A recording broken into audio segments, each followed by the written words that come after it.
नेहरू बार बार आ जाते। मतलब मैंने तो पिछले सदन में उस वाले पार्लियामेंट में कहा था कि बेहतर है एक दिन में एक मुकदमा कर दो, जवाहरलाल नेहरू हाजिर हो, जिनको उनके पक्ष में दलील देना है देंगे, हम जैसे लोग। चलिए टूटे बिखरे हैं। हम लोग बचपन में एक डायमंड पॉकेट बुक्स में चाचा चौधरी पढ़ते थे। हाँ, ये अमेरिकन जो प्रेसिडेंट हैं उनमें मुझको चाचा चौधरी के सारे नेगेटिव गुण दिखते हैं। उनको एक चौधराहट सवार हो गई है। सर हम तो बहुत गरीब गुरबा देश थे, लेकिन धौंस से बोलते थे बड़े बड़े मुल्कों को, माइंड योर बिजनेस। खड़गे साहब कल कह रहे थे मेरा स्पीच खत्म होते होते 30वीं बार बोल देगा। अखबार में छपने से पहले 30वीं बार बोल गया वो व्यक्ति। और अभी कोई गारंटी नहीं है, मैं बैठूंगा बाहर जाऊंगा, सुना कि 32 बार बोल चुके हैं आप तक। माननीय श्री मनोज कुमार झा। माननीय श्री मनोज कुमार झा। शुक्रिया माननीय सभापति महोदय। मैं उम्मीद करता हूं कि दिन के जिस प्रहर में अपनी बात रखने के लिए खड़ा हुआ हूं, ना कलुषित कोई बात करूंगा, ना आक्षेप होगा, कुछ चिंताएं होंगी, कुछ सरोकार होंगे। 3 हिस्सों में अपनी बात, अपने दल की बात आपके समक्ष रखना चाहता हूं। सर, पुलवामा हुआ, उसका दर्द, उसका सबक, कितना सीखा नहीं सीखा, यह पहलगाम ने बता दिया। सर, यह पहलगाम जो हुआ वो इस देश की सामूहिक पीड़ा थी। सामूहिक पीड़ा। वो 26 परिवार देश की पीड़ा के प्रतीक बन गए। उनकी पीड़ा उनकी व्यक्तिगत पीड़ा नहीं रही, हम सब की पीड़ा रही, आपकी रही, मेरे रही, हमारे बगल में बैठे हुए नए सदस्य कमल हसन साहब की रही। सर, अब समय आ गया है एक बार पूरा सदन, आज ही नहीं आज से पूर्व की सारी घटनाओं से लेके पहलगाम तक, लोगों को कहे हम क्षमा प्रार्थी हैं, हम इतिहास से सबक नहीं लेते। माफीनामा आवश्यक है। किसी व्यक्ति को नहीं कह रहा हूं, किसी दल को नहीं, सबके लिए कह रहा हूं, सदन की ओर से यह माफीनामा जाना है। जान चली जाती है। सर, मैं क्या कहूं, खुफिया एजेंसी को कोई कहता है जानकारी थी, तो उस इशारे पर इरादे क्या बने, किस प्रकार की कोशिश हुई, हम आज तक क्लूलेस हैं। आज तक क्लूलेस है। और एक और मैं चीज कह करके आगे बढ़ूंगा, राष्ट्रीय सुरक्षा महज नारा नहीं, एक नैतिक कर्तव्य और एक जिम्मेवारी है, सिर्फ स्लोगनियरिंग नहीं है। हमने राष्ट्रीय सुरक्षा, राष्ट्रीय मुद्दे को स्लोगनियरिंग का विषय बना दिया। एक और डिस्क्लेमर दे करके मैं अपनी बात, सर, ये पहलगाम के बाद जब चूंकि सदन नहीं बैठ रहा था तो मैंने लगातार लेख भी लिखे। एक लेख लिखा था सर, यूनिटी इन ग्रीफ। इस देश की एक खूबसूरती है सर, कोई आपदा आती है, कोई सामूहिक इस प्रकार की चीज होती है, यह देश एक जैसा सोचने लगता है सर, एक जैसा सोचने लगता है। कोविड ने एक किया था, इस तरह के हादसे भी एक कर देते हैं हम लोगों को। लेकिन सर, ये जो national unity in the times of grief है, it should become a kind of shield to protect the government from valid criticism. ये फर्क है ना सर, ये फर्क मैं समझता हूं कि एक परिपक्व लोकतंत्र में यह अंतर स्पष्ट होना चाहिए कि सैन्य सेवा और राजनीतिक नेतृत्व अलग अलग चीज है। कॉन्फ्लेट करते हैं पाकिस्तान के लोग। कल ही मिलिंद भाई बता रहे थे, यह हालांकि बहुत पिटा हुआ डायलॉग है कि all Nations have an army, Pakistani army has a nation. हमारी आर्मी की खूबसूरती रही, जैसा मानस ने कहा अभी, they don't wear any religion, any ideology on their sleeves, in their hearts, everywhere it is the tricolour. हमारा अप्रोच भी वही होना चाहिए। मैं क्यों कह रहा हूं सर ये बात, और क्यों कहने के लिए मजबूर हुआ हूं? सर, जब पहलगाम में हुआ वो आतंकी हमला, उस हमले के बाद एक ट्विटर हैंडल लिखता है, उन्होंने धर्म पूछा, जाति नहीं। सर, लोग तो गवाए हमने, अपने लोग गवाए, 26 परिवार के चिराग बुझ गए, लेकिन भारत माता भी छलनी हो गई उस ट्वीट के बाद। मकसद में कामयाब हो गए थे वो लगभग, क्योंकि उस बुलेट में बारूद के साथ नफरत की बारूद भी थी। लेकिन भला हो इस मिट्टी का, इस हिंदुस्तान की मिट्टी का, उसने बारूद के साथ आए नफरत के उस संदेश को नकार के रख दिया। कहीं वो नहीं हुआ जिसकी उनको उम्मीद थी।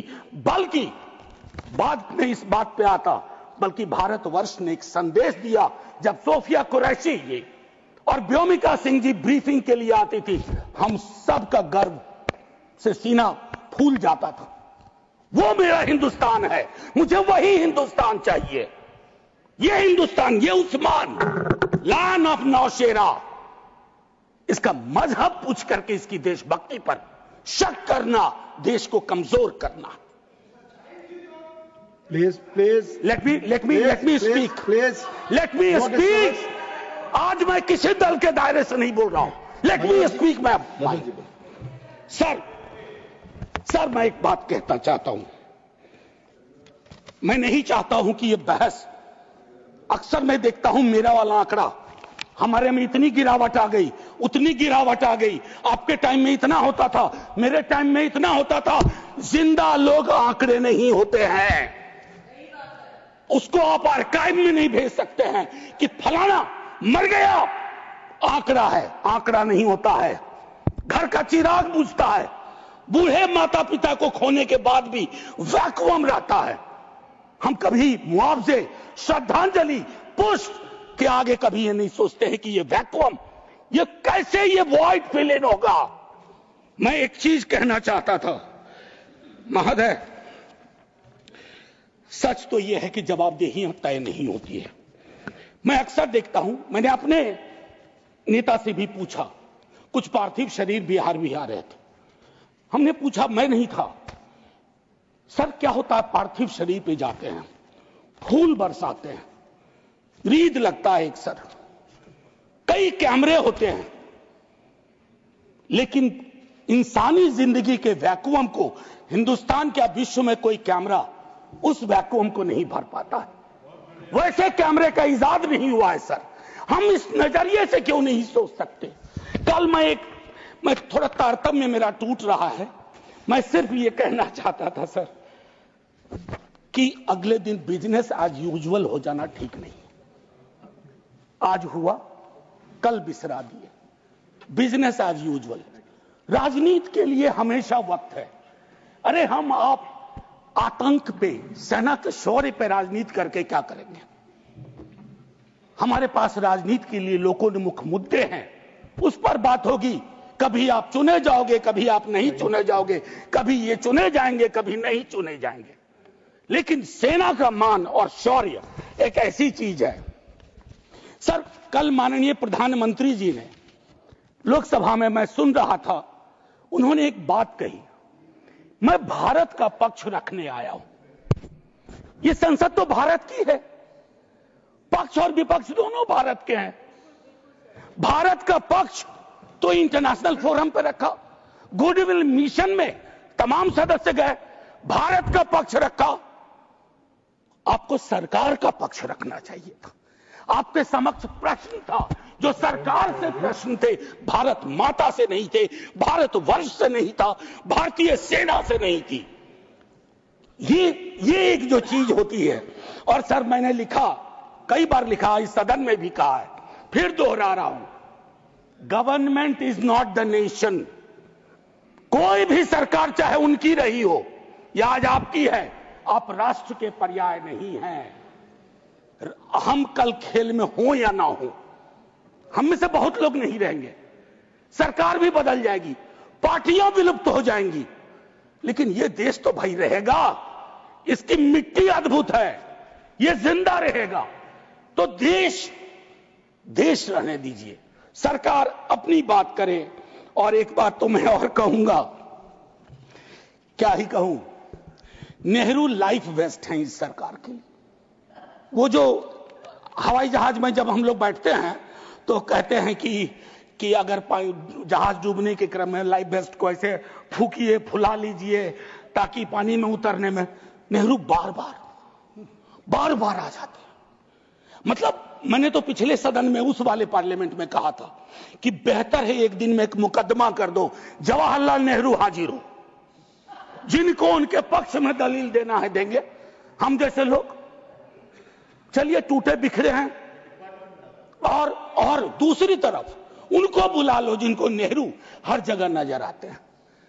अगर नेहरू इतने वर्षों बाद भी आपको परेशान कर रहे हैं तो कुछ तो बात है थी उस बंदे में, कुछ तो बात थी। मैं एक चीज कहना चाहता हूं, इसको भी पहले कहा, आज फिर आपके समक्ष दोहराता हूं। पहलगाम हुआ सर, मैंने वो बात कही, जो ट्वीट आया, नफरत, टेलीविजन हाउसेस में डिबेट होने लगे।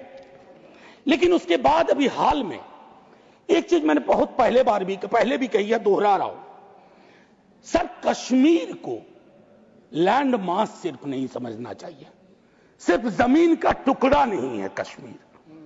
कश्मीर में लोग बसते हैं, कश्मीर के लोगों ने भी कुर्बानियां दी हैं। पहलगाम के बाद जिस तरह का रिएक्शन कश्मीर में आया वो अनप्रेसिडेंटेड था, अनप्रेसिडेंटेड। लोग रो रहे थे, कंधा दे रहे थे, बचा रहे थे, अपनी दुकानों के शटर डाउन कर दिए। लेकिन उसी कश्मीर में बाद के विजुअल्स में वहां की चुनी हुई सरकार, हालांकि मैं मानता हूं सरकार के बारे में, they have the responsibility without power, तो ये आज अर्जी का वक्त नहीं है, लेकिन मैं एक अर्जी लगा देता हूं इस सरकार के समक्ष, फुल फ्लेजेड स्टेटहुड बहाल करिए। ऐसी छवियां जहां सीएम एक खास जगह ना जा सके, मौन करने के लिए, रेस्पेक्ट देने के लिए, श्रद्धांजलि देने के लिए, उसके बाद सब दूसरी पीड़ा एक हुई। हमारे एनएसए साहब ने कहा एक कांच नहीं टूटा हिंदुस्तान का। सर ये संवेदन शून्यता की पराकाष्ठा है। पूंछ राजौरी के लोग कांच से भी गए बीते हैं। मुझसे ज्यादा पूंछ राजौरी को आप जानते हैं माननीय चेयरमैन साहब, कितने लोग हमने गवा दिए। उसके बाद मुझे लिखना पड़ा, प्रिय कांच तुम कितने धन्य हो, तुम्हारा जिक्र हो रहा है, जिनको खो दिया उनका कोई जिक्र नहीं हो रहा। सर ये आपके माध्यम से मैं रख रहा हूं, मुझे जवाब नहीं चाहिए। फॉरेन पॉलिसी को लेकर के विदेश मंत्री जी नहीं है, मैं एज ए कैरियर ब्यूरोक्रेट उनका बड़ा फैन था। मैं राजनीति में नहीं था, फॉलो करता था उनको, लेकिन मैं देख रहा हूं और मैं उनको सिर्फ दोष नहीं दूंगा, क्योंकि ये जो कैबिनेट है जिसमें आत्ममुग्धता का भी पुट है, उसमें कलेक्टिव रिस्पॉन्सिबिलिटी का नोशन गायब सा हुआ है। मैं सिर्फ ये कहूंगा, अभी हाल में बॉन्डुंग कॉन्फ्रेंस की एनिवर्सरी थी 18 से 24 अप्रैल, पहली बार इस देश में उस एनिवर्सरी को याद नहीं किया गया। वो एनिवर्सरी क्या थी सर? एफ्रो एशियन कंट्रीज 55 में जुटे थे, उससे नॉन अलाइन ग्रुप का जन्म हुआ था, बिसरा दिया सब। भाई हम इमीडिएट में देखते हैं अपनी विदेश नीति को। सर हम तो बहुत गरीब गुरबा देश थे, लेकिन धौंस से बोलते थे बड़े बड़े मुल्कों को, माइंड योर बिजनेस। कहां आ गए सर हम कि गाजा के रेजोल्यूशन पे हम एब्सटेन कर जाते हैं दुनिया के गिने चुने देशों में। मानवता का सवाल है, भारत ने मानवता के सवाल से कभी मुंह नहीं मोड़ा है। कौन से भारत का निर्माण हो रहा है ये मैं, और एक और चीज कहूं, हम लोग बचपन में एक डायमंड पॉकेट बुक्स में चाचा चौधरी पढ़ते थे। हाँ, तो ये अमेरिकन जो प्रेसिडेंट हैं उनमें मुझको चाचा चौधरी के सारे नेगेटिव गुण दिखते हैं। उनको एक चौधराहट सवार हो गई है। अब खड़गे साहब कल कह रहे थे मेरा स्पीच खत्म होते होते 30वीं बार बोल देगा, अखबार में छपने से पहले 30वीं बार बोल गया वो व्यक्ति, और अभी कोई गारंटी नहीं है, मैं बैठूंगा बाहर जाऊंगा सुना कि 32 बार बोल चुके हैं अब तक। सर मैं इसलिए कह रहा हूं इसका प्रतिकार सूत्रों के हवाले से ना हो कि सूत्र कह रहे हैं कि उन्होंने दखल नहीं दिया। सूत्र नहीं, ये सूत्र आजकल बहुत उत्पाती हो गए, खबरें सीधे नहीं आती हैं, सूत्रों के माध्यम से आती हैं। तो मैं आग्रह करूंगा, प्रतिकार के लिए मैंने एक प्रपोजल रखा हुआ है, I will come to that. लेकिन मैं एक चीज और कह करके, डिप्लोमेसी ट्रायल बैलून भी ना हो सर। सर अभी तो और एक और चीज सर, डिप्लोमेसी के संदर्भ में सर, इतनी मित्र विहीनता इस देश की कभी नहीं रही। आपने गुडविल मिशन पूरी दुनिया में भेजा, बहुत अच्छा निर्णय था। इस रेजिम में पहली बार इस तरह का मिशन हुआ था।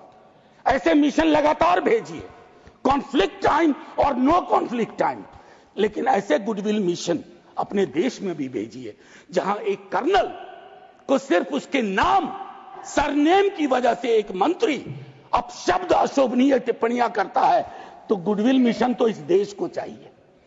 हमारा गुडविल इस देश में हमने खत्म कर दिया है। और मैं एक चीज कहना चाहूंगा कि एक शेर है बड़ा मशहूर, वतन की पासवानी जानो ईमान से भी अफजल है।